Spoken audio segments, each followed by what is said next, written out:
Assalamualaikum warahmatullahi wabarakatuh.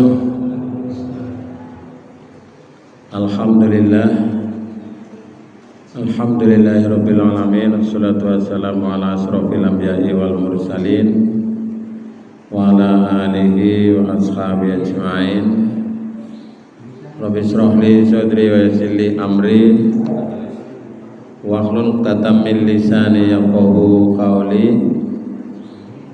Qala Allah Ta'ala fil Qur'anil Karim. A'udzu billahi minasyaitonir rajim. Wa may ya'mal mithqala dzarratin khairan yarah wa may ya'mal mithqala dzarratin syarran yarah. Saya astagfirullahaladzim. Amma ba'du. Bapak Ibu lan sedaya kaum muslimin muslimat rahimakumullah. Wong kesempatan menika monggo kita ngucapkan raos syukur dumateng Allah Subhanahu wa taala.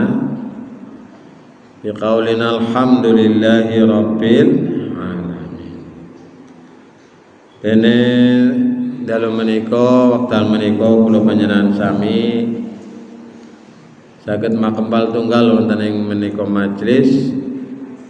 Mugi-mugi rawuhipun para bapak ibu lan sedaya tansah pinaringan ridhonipun Allah Subhanahu wa taala. Amin ya rabbal alamin. Boten supe sholawat salam mugi tansah kunjatuh dumateng junjunganipun Nabi Muhammad sallallahu alaihi wasallam, sumrambat dumateng keluarga, para sahabat lan kaum muslimin muslimat lan mugi-mugi kula panjenengan sami pikantuk syafaatipun menjang wonten ing yaumil qiyamah. Amin ya rabbal alamin. Bapak Ibu, kula panjenengan sami gesang wonten ing alam dunya menika ada pilihan-pilihan yang harus dipilih. Apakah itu pilihan jalan yang lurus atau yang tidak lurus? Apakah itu kebaikan? Apakah itu keburukan? Maka ini semuanya akan ada konsekuensinya, ada balasannya, ada buahnya. Maka dunia ini disebut oleh sebuah pepatah majru'atul akhirah. Dunia ini adalah merupakan tabungannya akhirat, investasinya akhirat, persiapan menuju akhirat. Maka kebaikan yang kita lakukan di dunia ini akan mendapatkan balasan kebaikan juga, walaupun itu hanya sedikit, walaupun itu hanya kecil. Maka dalam surat Az-Zalzalah itu kita sudah hafal semuanya. Wa may ya'mal mithqala dzarratin khairan yarah. Barang siapa yang beramal suatu kebaikan walau sebesar biji zarrah, maka dia akan mendapatkan balasannya. Dan sebaliknya, barang siapa yang beramal keburukan walau sebesar biji zarrah, artinya kecil sekali, dia akan mendapatkan balasan dari Allah Subhanahu wa taala. Tenang bae kula njenengan sami sedekah ngibadahe dikire sholate puasane tidak ada yang sia-sia, insya Allah akan mendapatkan balasan dari Allah Subhanahu wa ta'ala. Sewalike kula njenengan sami, kalau kita berbuat yang tidak baik, berbuat buruk, berbuat fahsya, berbuat mungkar, berbuat maksiat, juga akan mendapat balasan dari Allah. Maka tugas kita, kewajiban kita adalah kita sering-sering bertaubat, mohon ampun kepada Allah. Tubu ilallahi taubatan nasuha. Taubatlah kamu sekalian kepada Allah dengan taubat yang sebenar-benarnya. Nah, kula jenengan sami nek wis umpamane terpaksa khilaf utawane kelalen, berbuat maksiat, berbuat dosa, kula jenengan sami nek pun njaluk ngapura, insyaallah bakal uli piwales ingkang sae. Ah nikilah Bapak Ibu lan sedherek ingkang kawula hormati. Inilah hidup kita, pilihan hidup kita. Karena manusia di dunia ini ada yang namanya pertanggungjawaban, ya. Jadi nek mboten nonton pertanggungjawaban kula panjenengan sami jane uripe ya sekarepe dhewek mboten apa-apa. Ming masalahe kula jenengan sami niku bakal ulih pertakonan, bakal nanggung pertanggungjawaban. Nah, maka dalam Islam itu ada istilah, ada konsep kebaikan dan konsep keburukan. Nah, baik dalam istilah populer itu disebut dengan good, ya, bahasa Inggrisnya. Atau dalam bahasa Arab itu disebut dengan khair. Baik atau kebaikan adalah sesuatu yang berhubungan dengan yang luhur, bermartabat, menyenangkan dan disukai manusia. Nah, ini definisi baik menurut kamus yang sangat populer yaitu Al-Munjid. Nah, jadi disebutkan bahwa baik adalah sesuatu yang telah mencapai kesempurnaan. Nah, sedangkan yang disebut dengan buruk yaitu syar atau sesuatu yang dinilai sebaliknya dari yang baik dan tidak disukai kehadirannya oleh manusia. Nah, ini secara bahasa arti baik dan buruk. Nah, Bapak Ibu dan saudara sekalian, di dalam Al-Quran itu banyak sekali istilah-istilah kebaikan. Dan ini diharapkan menjadi jalan hidup kita, pola kebiasaan kita, cara berpikir kita. Nah, ini. Yang pertama adalah Al-Hasanah. Kenapa, Bu? Al-Hasanah. Yang menurut Al-Asfahani ini adalah menunjukkan sesuatu yang disukai atau dipandang baik. Nah, jadi al-hasanah itu adalah sesuatu yang disukai atau dipandang baik oleh manusia.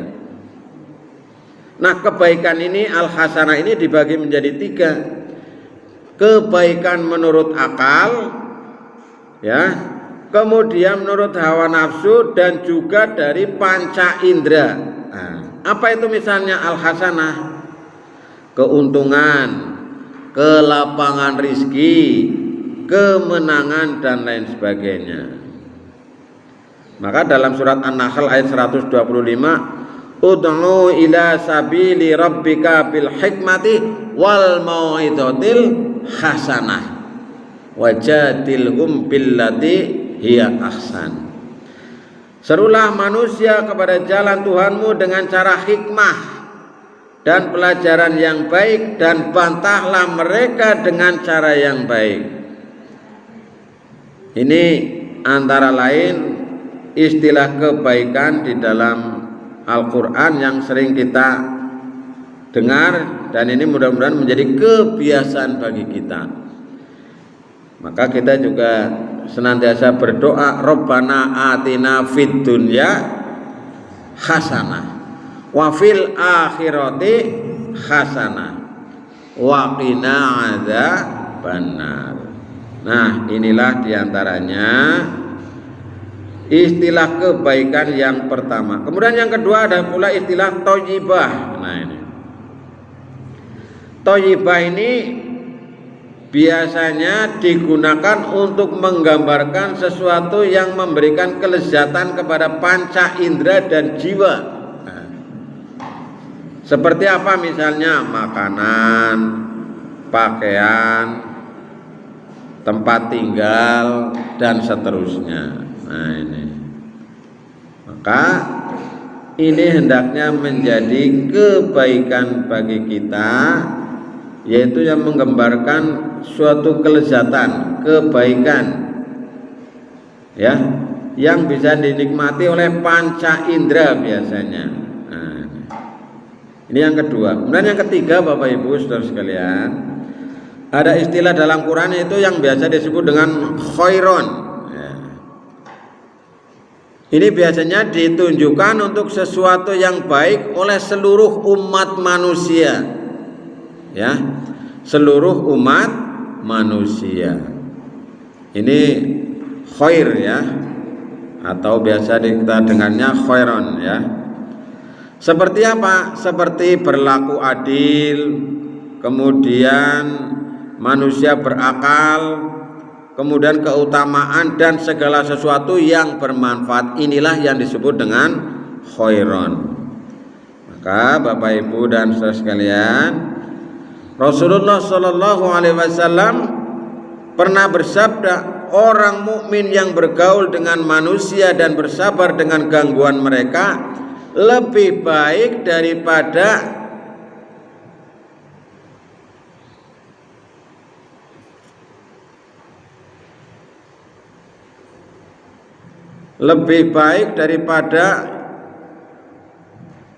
mana ini tadi?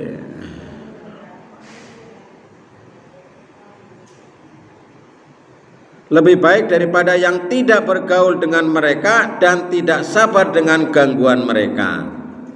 Nah, inilah kebaikan Bapak Ibu saudara sekalian yang dalam istilah agama kita ini, yang dalam Quran itu, dalam hadis itu disebut dengan khairon. Nah, ini yang ketiga. Kemudian yang keempat ada istilah al-mahmudah.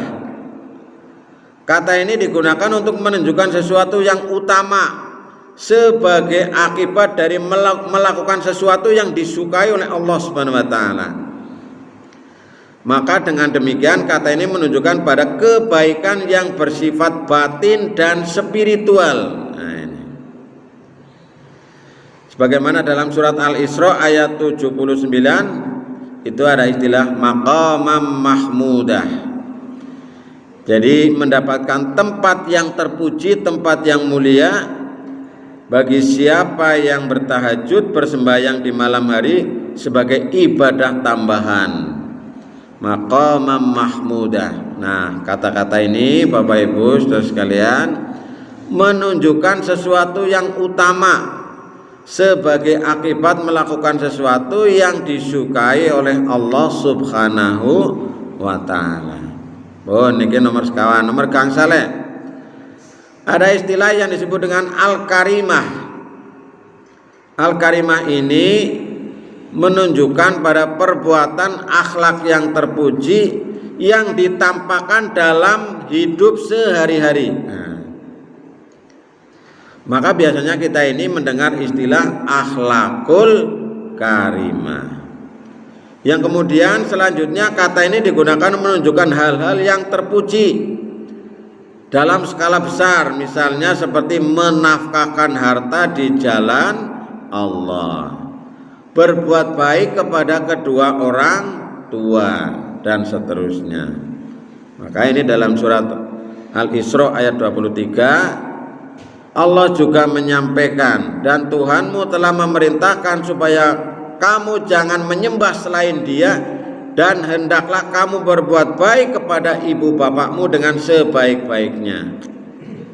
Jika salah seorang di antara keduanya atau keduanya sampai berumur lanjut, maka dalam pemeliharaanmu, maka sekali-kali kamu jangan mengatakan kepadanya perkataan dan janganlah kamu membentak mereka, dan ucapkanlah kepada mereka perkataan yang baik.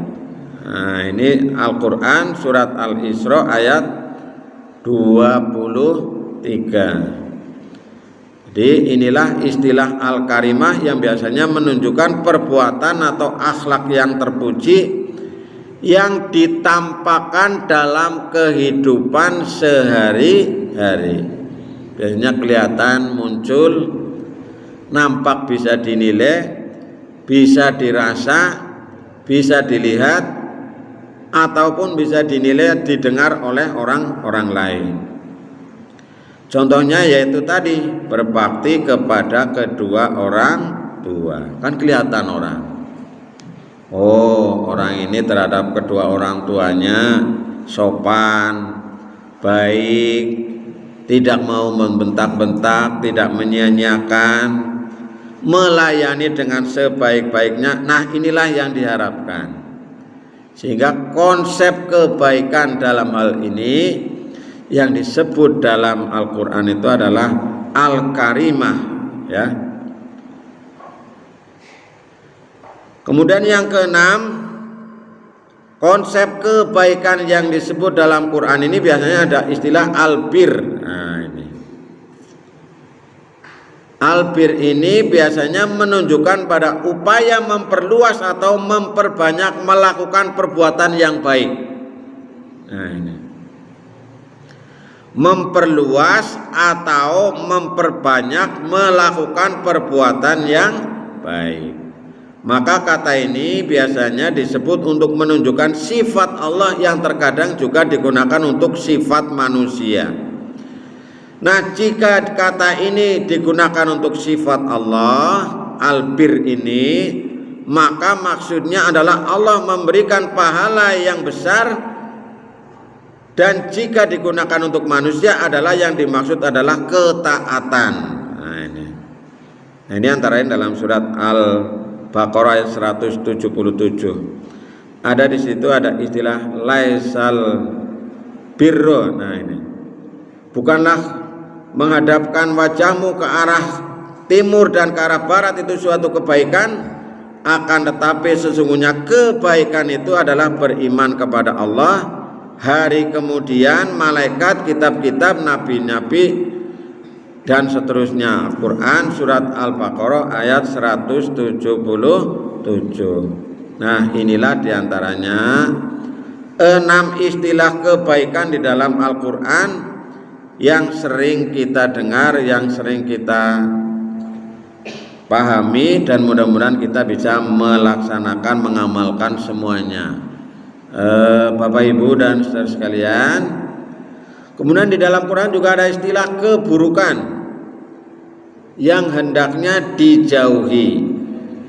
Yang pertama adalah istilah as-sayyi'ah. Nah, ini as-sayyi'ah ini biasanya dikaitkan mafhum mukhalafah atau kebalikan dari al-hasanah. Nah, misalnya kesempitan, kelaparan, dan keterbelakangan. Sedangkan al-hasanah ini misalnya keberuntungan, kelapangan rizki, dan kemenangan. Jadi ini biasanya diungkapkan untuk mengungkapkan kebalikan dari al-hasanah.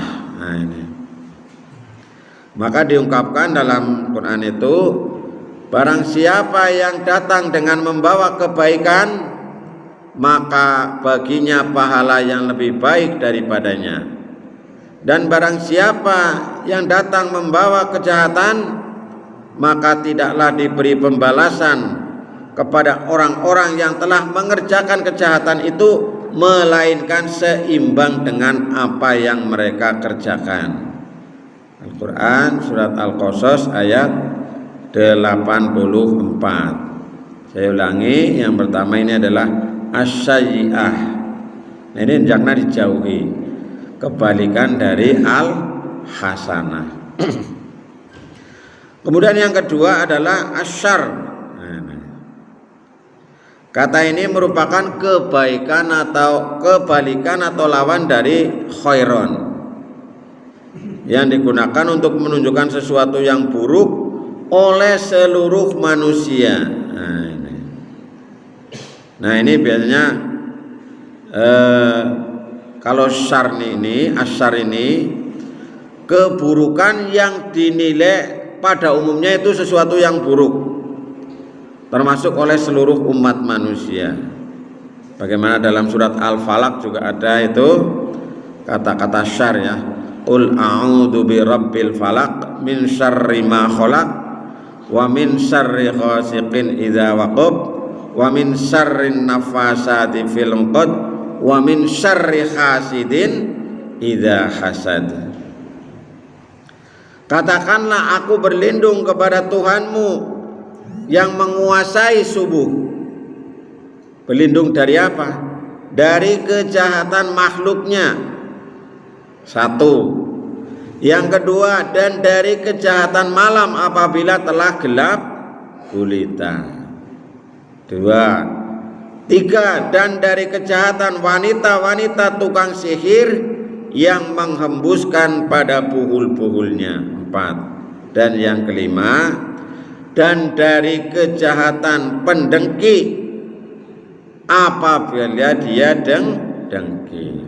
Nah, ini syar. Jadi kita berlindung dari keburukan-keburukan antara lain yang tercantum dalam surat Al-Falaq ini ayat 1 sampai dengan 5. Maka ayat ini termasuk ayat yang hendaknya sering dibaca di samping surat Al-Fatihah, di samping surat An-Nas, juga Al-Falaq ya, Al-Ikhlas, ayat kursi dan lain-lain ini hendaknya kita sering membacanya. Nah, ini istilah keburukan dalam pengertian konteks yang disebut dengan asyar. Kemudian yang ketiga adalah fahsya. Ada juga disebut dengan su. Ada fahsya, ada su. Kata ini menunjukkan kelakuan buruk yang dikarenakan mengikuti ajaran setan. Jadi setan itu mengajak kamu, menyuruh kamu berbuat jahat dan keji, dan mengatakan terhadap Allah apa yang tidak kamu ketahui. Jadi fahsya ini biasanya pada umumnya menunjukkan perilaku buruk dikarenakan mengikuti ajakan dari setan, sehingga kita hendaknya menjauhinya. Karena setan itu senantiasa mengajak kepada keburukan dan mencegah dari kebaikan. Jadi kalau kita ini amar ma'ruf, kalau setan itu amar mungkar. Kalau kita nahi amar ma'ruf, nahi mungkar, setan itu nahi ma'ruf. Itu. Jadi setan itu amar mungkar, nahi ma'ruf. Kalau kita amar ma'ruf, nahi mungkar, kan berbalik ya. Jadi Bapak Ibu dan saudara sekalian, inilah diantaranya materi kita yang pokok pada malam hari ini tentang beberapa nilai-nilai kebaikan, istilah-istilah kebaikan yang ada di dalam Al-Quran maupun di dalam As-Sunnah. Maka hendaknya kita berusaha menempuh, meniti jalan-jalan, meniti jalan kebaikan yang telah digariskan oleh Allah Subhanahu wa ta'ala. Karena kita sudah sering minta, bahkan sehari semalam kita sudah sering bermohon kepada Allah, ihdinas siratal mustaqim. Ya Allah, tunjukilah kami jalan yang lurus. Jalan yang lurus itu yang bagaimana? Ya inilah yang diberikan oleh Allah Subhanahu wa ta'ala. Petunjuknya di dalam Al-Quran. petunjuk Allah melalui Nabi Muhammad di dalam as-sunnah, di dalam hadis-hadisnya. Sehingga sebenarnya yang baik itu telah nampak dengan jelas, yang buruk itu nampak dengan jelas. Maka dalam Quran itu kita dilarang mencampur adukan antara yang hak dengan yang batil. Wala talbisul haqqo bil batili. Janganlah kamu campur adukan yang hak dengan yang batil. Nah, ini. Jadi inilah yang kadang-kadang menjadi kerancuan. Kerancuan sekarang ini banyak kebatilan dicampur dengan yang hak dicampur dengan kebatilan. Padahal yang hak itu sudah jelas, yang batil juga sudah jelas. Dua-duanya sudah jelas. Hanya saja manusia itu karena dorongan hawa nafsu, karena digoda oleh setan, maka kemudian manusia banyak yang mengaburkan, mengaburkan nilai-nilai kebaikan, akhirnya menjadi kabur.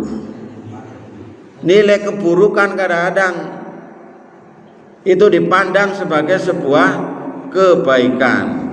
Jadi yang baik dan yang buruk itu seringkali menjadi bias, menjadi kabur. Nah, ini. Maka baik dan buruk itu ukurannya macam-macam. Nah, kita ini baik dan buruk itu mengikuti yang disyariatkan oleh Allah Subhanahu wa ta'ala. Ada kebaikan dan keburukan yang ditentukan oleh adat. Nah, ini adat kebiasaan yang ada di dalam masyarakat. Nah, ini. Jadi yang baik yang menurut sing lumrah, sing umum.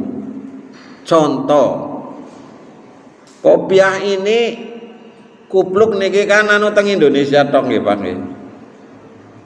Jenengan nek nganggo kupluk rasane ngalim nggih. Dibanding nek misalnya mari masjid nganggo topi koboi. Topi koboi. Utawane nganggo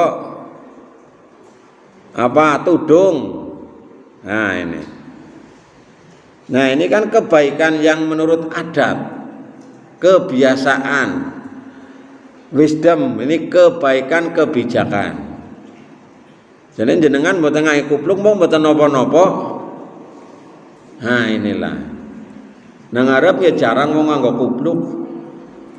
Ya. Tapi inilah kebaikan yang sudah disepakati mungkin oleh masyarakat. Sehingga kita ngormati. Contoh nganggo batik niki nggih. Nah, kene jenengan nganggone batik itu kan sebuah adat. Sebuah kebiasaan yang sebenarnya nek kondangan datang kudu nganggo batik kan kayak niku nggih. Nah, itu kan adat kebiasaan budaya. Jane orang nganggo batik ya ora apa-apa. Cuma kadang-kadang ini sudah menjadi budaya. Nah, ini biasanya disebut dengan pendapat umum. Maka biasanya dalam istilah usul fikih itu disebut dengan al-adah al-muhkamat. Adat itu nanti bisa menjadi sesuatu hukum.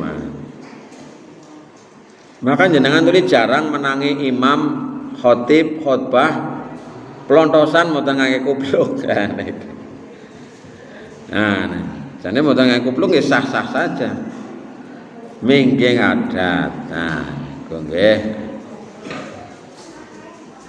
Termasuk niki ngangge corong, ngangge mik. Kan kebiasaan.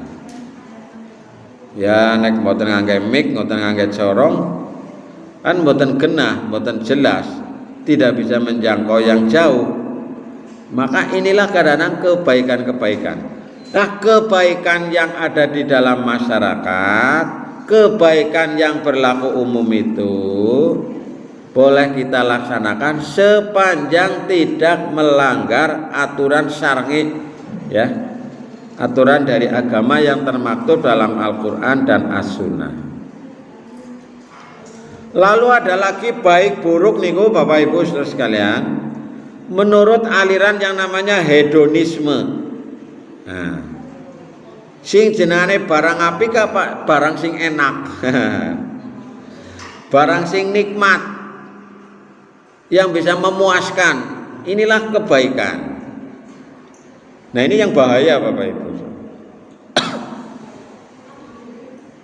Jadi yang namanya baik yaitu yang memberi kenikmatan.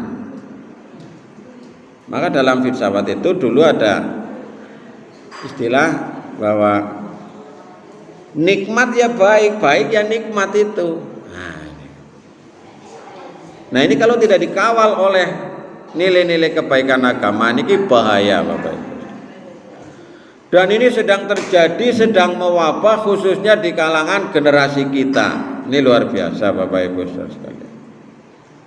Yang namanya kebaikan itu yang bagaimana, yang bisa mendatangkan kenikmatan, yang bisa mendatangkan kelezatan, yang bisa memuaskan biologisnya. Nah, ini namanya kebaikan menurut hedonisme.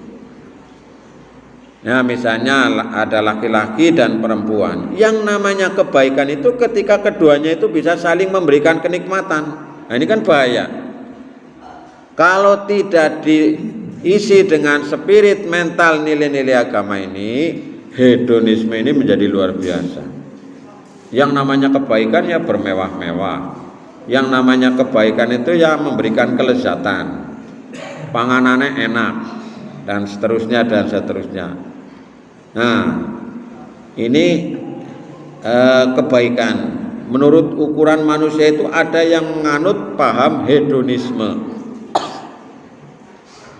Kemudian ada lagi yang menganut paham utilitarisme. Nah, ini menurut paham ini bahwa yang namanya baik adalah yang berguna, sing kanggo gawe, sing jenengane apik kuwe kanggo gawe manfaat. Ini.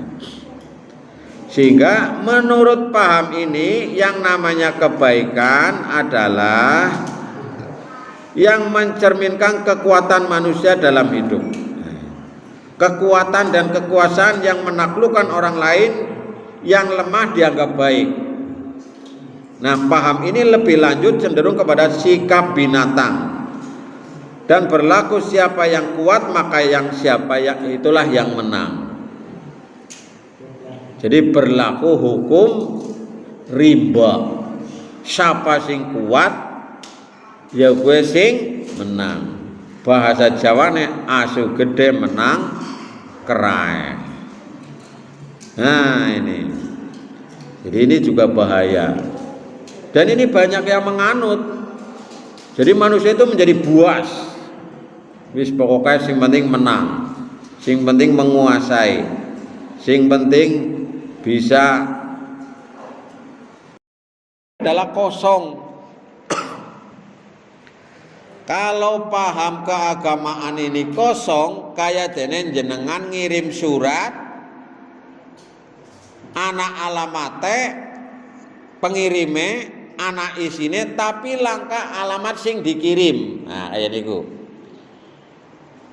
Niki biasanya dianut oleh paham-paham kejawen. Kejawen kan mboten jelas ya. Nah, ini ada yang berpaham demikian itu. Jadi ini berpaham kepada keagamaan, spiritualisme, tapi tidak jelas itu Tuhannya. Maka paham keagamannya semacam ini harus dikawal oleh agama. Nah, tidak hanya semangat spirit bertuhan saja, tapi juga beragama. Nah, Ada juga ukuran baik dan buruk ini, bahwa perbuatan, mengatakan bahwa perubahan akhlak itu tumbuh secara sederhana kemudian meningkat sedikit demi sedikit ke arah cita-cita dan tujuan yang lebih mulia. Nah, ini. Jadi ini mengalami perubahan. Maka dalam Islam itu kebaikan itu adalah ketika dia bersandar kepada Al-Quran. Nah, ini. Ketika dia bersandar kepada Al-Hadis dan dia sesuai dengan hati nurani. Jadi menurut ajaran Islam, menentukan baik dan buruk itu harus didasarkan pada petunjuk Al-Quran. Harus didasarkan pada petunjuk Al-Hadis atau As-Sunnah. Maka ini yang tadi saya sampaikan, istilah-istilah kebaikan dalam Quran itu hendaknya menjadi acuan, menjadi pedoman bagi kita. Karena kalau sekarang kita mengukur nilai-nilai kebaikan dan keburukan, apalagi di Indonesia ini, kadang-kadang menjadi rancu. Dalam Islam yang namanya perzinaan, yaitu disebut zina saja. Baik itu zina yang dilakukan oleh orang yang bersuami istri maupun yang belum menikah. Itu sama-sama zina, hanya nanti kategorinya itu beda. Jadi itu dianggap perbuatan maksiat. Kalau yang sudah menikah itu disebut dengan zina muhson. Kalau yang belum menikah disebut dengan ghairu muhson. Sama-sama mendapatkan tuntutan, mendapatkan hukuman. Kemudian kalau di Indonesia dalam hukum positif kita, kalau dilakukan suka sama suka tidak bisa dituntut, kecuali bagi yang sudah bersuami atau beristri. Tapi ketika ada remaja, ketika ada ini nggak bisa. Nah, inilah hukum kita. Karena hukum kita ini bukan bersumber kepada hukum yang kaitannya dengan ini, bukan bersumber kepada Al-Quran dan As-Sunnah, tapi kepada sumber budaya. Nah, ini kalau hukum di dunia ini, hukum positif, hukum pidana ini kan berdampak, berefek hanya di dunia saja. Tapi hukum kebaikan, hukum keburukan di dalam agama itu berdampak, berefek kepada dunia dan akhirat. Maka ini beda Bapak Ibu. Maka ini sebenarnya kita ini perlu ahli-ahli, pakar-pakar hukum, pidana, perdata, tata negara yang paham terhadap ajaran Islam, sehingga ketika merumuskan undang-undang, merumuskan aturan dan lain sebagainya itu disesuaikan. Ya kita sudah mendingan Bapak Ibu, sudah lumayan. Ada istilah undang-undang perkawinan. Nah, ini banyak mengacu kepada ajaran Islam. Karena ini memang khusus untuk orang Islam. Undang-Undang nomor 1 tahun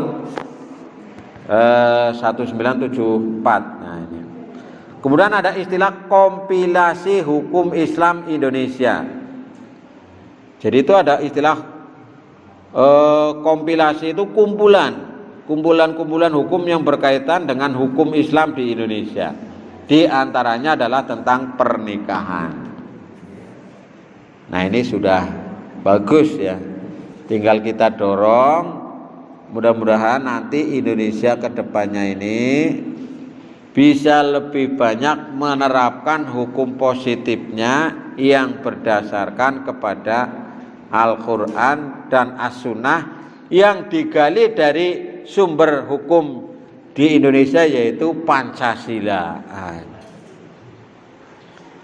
Karena kita ini hidup di negara Indonesia yang berdasarkan Pancasila, di mana sila pertama adalah ketuhanan yang maha esa. Nah, ini yang menjadi inti dari perumusan hukum aturan yang ada di Indonesia. Nah, inilah Bapak Ibu dan saudara sekalian, kita dihadapkan kepada pilihan-pilihan hidup. Mau memilih jalan kebaikan ataukah keburukan, monggo ya. Allah sudah memberikan alternatifnya kepada kita. Ibaratnya kita sedang berjalan, di situ ada dua jalan. Ada jalan kebaikan, ada jalan keburukan. Ada golongan kanan, ada golongan kiri. Ya, ada ashabul yamin dan ashabus simal. Wis gari milih. Kan ini kok nggih. Bodoh-bodoh wae. Sing penting wis dikandani. Wis diomongi. Akibatnya ya nu ngerti. Nah, inilah manusia Bapak Ibu saudara sekalian. Jadi kalau sudah dihadapkan kepada demikian ini, kita harus memilih jalan yang baik, jalan yang hak, jalan yang ma'ruf, jalan-jalan yang tadi saya sampaikan itu. Tinggal kita amalkan dalam kehidupan sehari-hari. Inilah yang akan menjadikan kebaikan kita, kebaikan di dunia dan kebaikan pula di akhir. Karena manusia hidup di dunia ini ya memang kadang-kadang sudah lupa diri ya. Lupa. Wis lupa, banyak yang lupa, banyak yang oleng. Apalagi kalau banyak masalah, banyak problem dan tidak terkontrol dan itu terus menerus. Nah, ini bahaya. Maka Bapak Ibu dan saudara sekalian, ini menjadi tugas bagi kita untuk meniti, untuk berjalan di dalam kebaikan. Dan juga saya mengajak kepada adik-adik, kepada generasi muda, inilah nanti jalan saya. Inilah jalan hidupku. Islam sebagai way of life, sebagai jalan hidup. Inna dina indallahil Islam. Sesungguhnya agama yang diridhoi Allah hanyalah agama Islam. Hanya sekarang Bapak Ibu, sekarang muncul fenomena di dalam kehidupan anak muda. Agama Islam tidak menarik bagi anak muda, ini yang menjadi persoalan sekarang.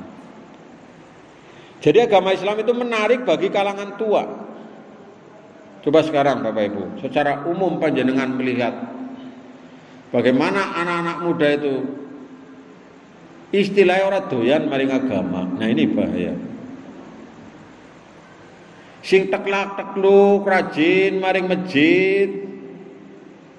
Ini kebanyakan wong sing wis pada tua-tua. Nah, ini yang anak muda ini yang, kecuali mungkin di komplek-komplek pesantren. Ya, mungkin karena sudah kebiasaan. Kemudian yang sering diadakan pengajian-pengajian seperti ini. Coba kalau nggak ada pengajian, nggak ada apa namanya, udah. Anak muda, krungu adzan ya biasa-biasa saja. Nah, ini bahaya Bapak Ibu. Maka kita hendaknya berusaha bagaimana menjadikan diri kita ini tertarik untuk meniti jalan-jalan kebaikan. Maka dalam Al-Quran tadi saya singgung ayat Quran itu dalam surat An-Nahl ayat 125, ud'u ila sabili rabbika bil hikmah wal mau'izatil hasanah. Serulah, ajaklah kepada jalan Tuhanmu Jadi kita ini punya kewajiban untuk menyeru kepada jalan Tuhan. Ayo bareng-bareng. Bareng-bareng. Jadi kita ini kebaikan juga harus senantiasa dikampanyekan, digelorakan, dikampanyekan, diserukan terus. Jangan pernah bosan. Hanya ini harus dikemas agar lebih menarik lagi. Sehingga anak-anak muda itu tertarik. Jangan-jangan kita ini sekarang rajin maring masjid, anak-anak kita, cucu-cucu kita pada rajin maring masjid apa ora besok. Nah, ini. Yang ini menjadi mayoritas Bapak Ibu. Kemarin disinggung oleh Sekretaris Umum PP itu Abdul Mukti. Jadi anak-anak muda sekarang kecenderungan tidak menyukai terhadap agama. Dan ini tidak hanya agama Islam saja, termasuk di negeri-negeri barat juga banyak yang bosan beragama. Beragama jadi angel luripek. Apa-apa ora ulih. Kakek naturan. Iya. Nah, ini kita perlu untuk sehingga anak muda itu sekarang gampang sekali LGBT, banyak diikuti sekarang itu.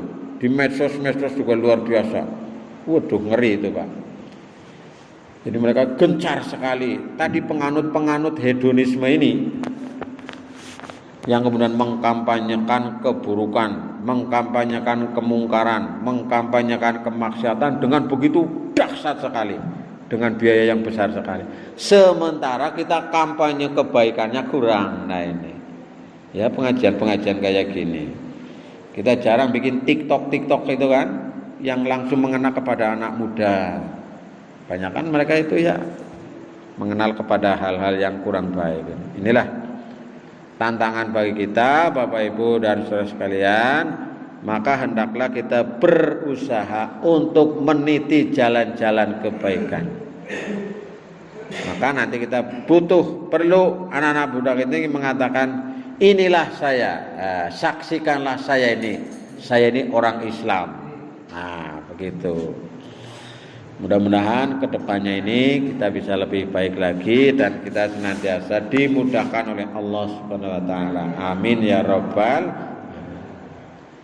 Makaten Bapak Ibu lan sedherek ingkang saged kula aturaken mugi wonten hikmah manfaatipun. Monggo kita pungkasi tutup tangan kali wawasan hamdalah.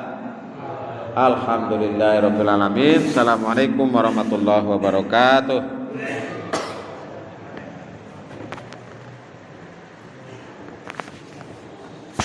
Monggo dilajengaken medange Ibu-ibu.